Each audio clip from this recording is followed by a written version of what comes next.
जय भीम साथियों, जय भीम।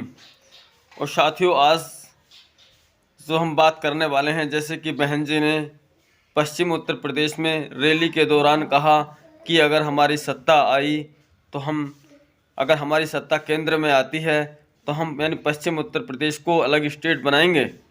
और जब अलग स्टेट बनाएंगे तो साथियों फिर तो वहाँ रोज़गार होगा, फिर तो वहाँ किसानों की ज़मीनें महंगी होंगी, फिर तो वहाँ मज़दूरों को भी रोज़गार मिलेगा। जब वहाँ बिल्डिंगें बनेंगी तो मज़दूरों को काम मिलेगा और जो पढ़े लिखे युवा हैं उनको हर विभाग में सरकारी नौकरियों की भर्तियाँ निकलेंगी और वहाँ लोगों को सरकारी नौकरी करने का मौका मिलेगा, रोज़गार मिलेंगे। और वर्तमान सरकार में तो आप देख रहे हैं आज यानी क्या मिल रहा है, युवाओं को लाठी डंडे मिल रहे हैं, किसानों को लाठी डंडे मिल रहे हैं, बेरोज़गार आज धक्के खा रहे हैं। और बहुत पढ़े लिखे तो बेचारे बाज़ारों में सब्जियां बेच रहे हैं, और सब्जियां भी नहीं बेच रहे, ठाली हैं, बिल्कुल गांव में ताश खेल रहे हैं।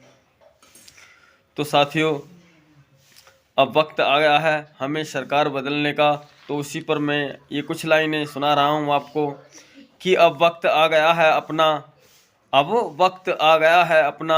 दे दो जवाब बेईमानों को। अब वक्त आ गया है अपना, दे दो जवाब बेईमानों को। और सत्ता से बेदखल करो भाई झूठे और बेईमानों को। कि साथियों, जो लोग अनेकों प्रकार के झूठ बोलकर सत्ता में आ गए कि हम साल में 2 करोड़ रोजगार लाएंगे, हर व्यक्ति को 15 लाख रुपए देंगे, यानी इस तरह के जो झूठ बोलने वाले लोग हैं, आज वक्त आ गया है, अब लोकसभा चुनाव है, यानी इनको सत्ता से बेदखल कर दो, इनको ऐसा कर दो ताकि इनको एक भी सीट न मिल पाए पूरे उत्तर प्रदेश में। कि लूट रहे हैं एक एक कर, पहचानो गद्दारों को। लूट रहे हैं एक एक कर, पहचानो गद्दारों को, और आंखें खोलो पहचानो अब उनके गलत इरादों को। कि साथियों, अब वक्त नहीं रहा है, अब बहुत दिन हो गए हैं, 10 साल हो गए हैं झूठ को सुनते सुनते, कुछ भी नहीं हुआ है। लोगों को बेरोजगारी मिली है, किसानों को लाठी डंडे मिले हैं, युवाओं को लाठी डंडे मिले हैं, यानी जिसने भी अपनी जायज़ मांगों को मांगा है उसको परेशान किया गया है केंद्र सरकार के द्वारा। तो साथियों, ऐसी सत्ता हमें नहीं चाहिए। हमें सत्ता वह चाहिए जो इस प्रदेश में युवाओं को रोज़गार दे, किसानों को चैन सुकून दे, उनकी बातों को माने और आम जन को भी लाभ पहुँचाए।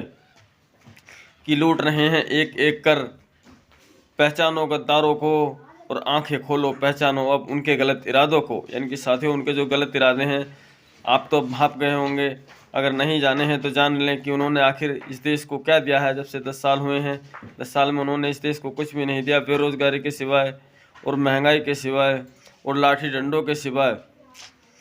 कि दर्द बहुत पहुंचाया है भाई, दर्द बहुत पहुंचाया है भाई जवानों और किसानों को, और ये सब को ही रोंद रहे हैं अपने और परायों को। कि साथियों, इन्होंने बहुत परेशानियों में डाला है भारत की जनता को, यानी जवानों और किसानों को। कि साथियों, इन्होंने जो हमारी जो आर्मी है यानी अग्निवीर जो लाए हैं, ये 14 साल से 4 साल की नौकरी कर दी है, यानी जवानों को इन्होंने ठेस पहुंचाने का काम किया है। जो लोग अपनी बीवी बच्चों को छोड़कर देश की सरहद पर रहते हैं, जिनकी वजह से आज हम लोग चैन से सोते हैं घरों में, यानी उनको भी अपमानित करने का इन्होंने काम किया है, उनको भी ठेस पहुंचाई है। तो साथियों, और किसानों को, यानी हम जो लोग हैं आज देश में, किसानों और जवानों की बदौलत हैं साथियों। अगर किसानों के पास फसलें ना हो तो हम सब लोग क्या खाएंगे। और साथियों, किसान भी वही बेचारे दिन रात एक करके मेहनत, खाना समय पर ना खाकर अपनी फसलों को जैसे तैसे तैयार करते हैं, और उनकी फसलें यानी किसान के हाथ से फ्री में फसल चली जाती है, और जब व्यापारी के हाथ में पहुंच जाती है तो उसका 2 गुना दाम हो जाता है। साथियों, तो हमें जानना होगा कि ये हमारे किसानों को और जवानों को दोनों को रौंदने का काम कर रहे हैं, और उसके साथ साथ आम जनता को रौंदने का काम कर रहे हैं। तो साथियों, हमें अब इतनी बड़ी गलती नहीं करनी ताकि ये फिर से हमें गुलाम बना सकें साथियों। उसमें ऐसी समाज ही नहीं, बहुत सारी जातियां आती हैं साथियों, कि ये सबको ही रोंद रहे हैं अपने और परायों को। साथियों, आज आपने देखा होगा कि कैराना की तरफ उत्तर प्रदेश में, पश्चिम उत्तर प्रदेश में, यानी जो ठाकुर समाज है वो भी इनसे नाराज़ है, गुर्जर समाज है वो भी नाराज़ है, जाट समाज है वो भी नाराज़ है। आज वो सब लोग बहन जी के साथ हैं, क्योंकि बहन जी ने पश्चिम उत्तर प्रदेश में एक अलग स्टेट बनाने की जो बात की है।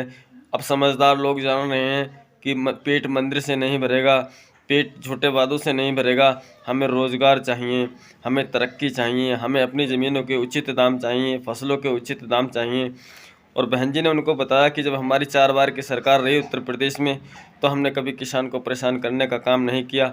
हमने पश्चिम उत्तर प्रदेश के युवाओं को बहुत सारे रोज़गार देने का काम किया, और आगे भी हमारी सत्ता आएगी तो हम पूरे देश में लोगों को रोज़गार, युवाओं को रोज़गार देने का काम करेंगे, लोगों को चैन सुकून देने का काम करेंगे, लोगों की जान माल की गारंटी लेंगे कि कोई किसी को न सताए, गरीब जानकर, कमज़ोर जानकर। उसके साथ साथ सबका विकास भी करेंगे साथियों। कि इनसे तो आज इनका समाज भी नाराज़ है, क्योंकि इन्होंने काम किसी के मतलब में किया ही नहीं है।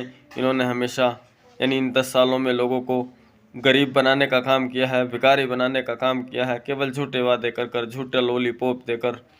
तो साथियों, अब काफ़ी समय हो चला, हमें जानना चाहिए इनकी इस फितरत को, जो ये फितरत दिखा रहे हैं समाज में, भारत में जो लोगों को ये लूटने का काम कर रहे हैं, कि कोई तो समझा दो भाई, अब कोई तो समझा दो भाई अब अंधभक्त अनजानों को।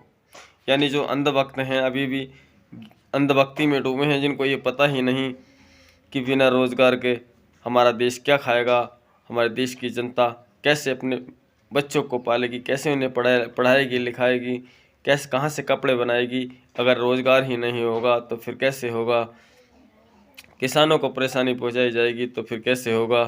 साथियों, कि कोई तो समझा दो भाई अब अंधभक्त अनजानों को, यानी जिनको ज्ञान नहीं है इस बात का कि देश में क्या हो रहा है, जो केवल हिंदू मुसलमान के नाम पर चुनाव यानी वोट करते हैं, उनको कोई तो समझाओ कि देश हिंदू मुसलमान की नफरत से नहीं चलेगा। देश में सबको रोज़गार चाहिए, हिंदुओं को भी, मुस्लिमों को भी, सिखों को भी, ईसाइयों को भी, पारसियों को भी, जैनों को भी। कि साथियों, अब हमें रोज़गार की ज़रूरत है, ना कि मंदिर मस्जिद की ज़रूरत है। कि कोई तो समझा दो भाई अब अंधभक्त अनजानों को, ले जाएंगे गुलामी में नट नाई पासी में, वाल मल्लाह और चमारों को। कि साथियों, बहुत सारी जातियां ऐसी हैं जिन्हें ये गुलामी में ले जाना चाहते हैं। ये लोग नहीं चाहते हमारा भविष्य उज्जवल हो। यानी भारत के जो मूल निवासी हैं उनको ये तरक्की करता नहीं देखना चाहते। एक बार तो इन्होंने कहा था कि किसानों के पास इतना पैसा कहाँ से आ रहा है, ये जींस पहन रहे हैं, ये अच्छे अच्छे खाने खा रहे हैं, ये 4 व्हीलर गाड़ियों में घूम रहे हैं। साथियों, तो हमें साथियों जो अपने देश की जनता को देख कर जले, वो बाप किस काम का जो अपनी औलाद को ना चाहे। तो साथियों, उसको ठुकरा देना चाहिए। हमें इस पीएम को बदल देना चाहिए। इस देश की कुर्सी पर हमें बहन जी को बैठाना होगा, ताकि सब लोगों का कल्याण हो सके, देश में दंगे न हो सकें, देश चैन सुकून से रह सके, देश में लोगों को रोज़गार मिल सके। यानी हमारे देश की जो पहचान है वो फिर से हमेशा बरकरार बनी रहे। हमारा देश साथियों वो देश है जिसमें अनेकों प्रकार और जाति धर्म के लोग रहते हैं। यानी हमारा वो बगीचा है जिसमें गुलाब, कमल, गुड़हल यानी अनेकों प्रकार के फूल खिलते हैं। तो साथियों, हमें बचाना होगा इस बगीचे को दुश्मनों के हाथों से, जो हमारे इस बगीचे को उजाड़ना चाहते हैं। तो साथियों, अब वक्त आ गया है। और साथियों, आपको मेरी कविता कैसी लगी है, मेरी कविता आपको पसंद आई है तो वीडियो को ज़रूर लाइक करें और कमेंट जरूर करें। साथियों, अगर आप हमारे चैनल पर नए हैं तो साथियों चैनल को सब्सक्राइब करें और बेल को प्रेस करें, ताकि आगे इस तरह की जानकारियाँ मैं आपको देता रहूँ। जय भीम, जय भारत, नमो बुद्धाय, जय हिंद।